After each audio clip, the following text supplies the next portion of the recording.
Manchester United problems. Let's be honest, there isn't just one.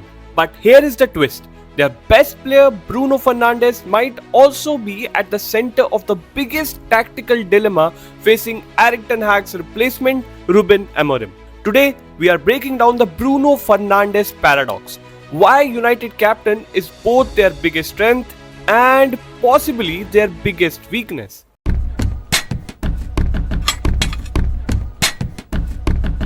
Before we get carried away, let's make one thing clear. Bruno Fernandes is not Manchester United's main problem. If anything, he has been their most consistent performer since arriving in 2020.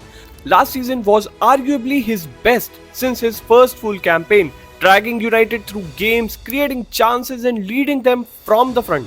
But at Craven Cottage against Fulham, we saw the paradox in action. Bruno missed a crucial penalty in the first half, then later failed to track Emil Smith Rowe run for Fulham's equalizer. Two decisive movements, both involving the captain. But the bigger issue wasn't the mistakes. It was how easily United midfield got overrun, no matter who partnered Fernandes. Fulham's plan was simple: attack the space behind United's two-man midfield, and it worked. Whether it was Fernandes with Casemiro, Fernandes with Mason Mount, or Fernandes with Manuel Ugarte, the midfield balance just wasn't there. Even Alex Iwobi admitted it after the match. Fulham targeted that gap. We knew that we would be able to get behind their two midfields and the three centre-backs wouldn't want to jump, so we exploited that today. That tells you everything. Now here is the tactical dilemma. Amorim has pushed Fernandes deeper to help with United's build-up play. But when he plays so deep, his creativity around the penalty area, his biggest weapon, is missing.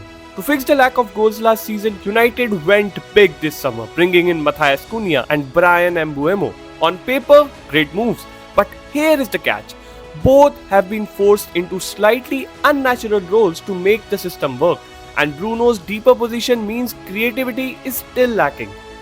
United XG last season was just 52.6. Bottom half level, which proves chance creation was the real problem, not just finishing.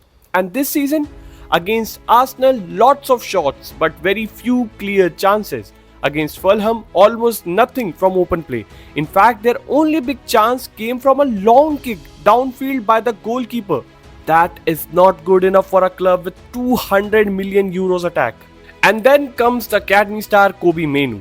He's one of the most promising young midfielders in England. But he can't get minutes. Why? Because he's competing with Bruno Fernandes for the same role.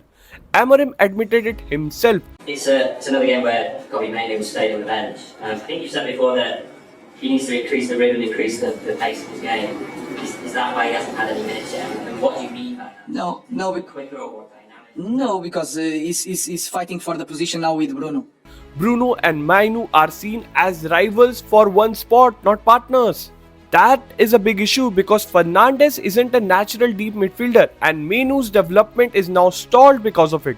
United risk wasting both their captain and their brightest young talent by forcing them into an awkward system. Over the summer, Fernandes had the chance to leave. Al Hilal offered him a move to Saudi Arabia and more recently, Al Ittihad have been linked.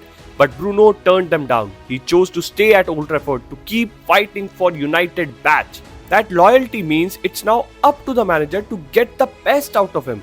And that is the paradox. He's too good to drop, too important to sell, but too awkward to fully fit into Amorim's system as it stands. So where does this leave United?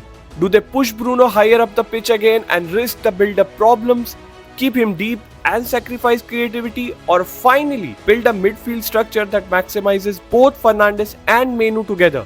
One thing is for sure. Amorim has plenty of problems at United, but turning his best player into another one is the last thing he needs.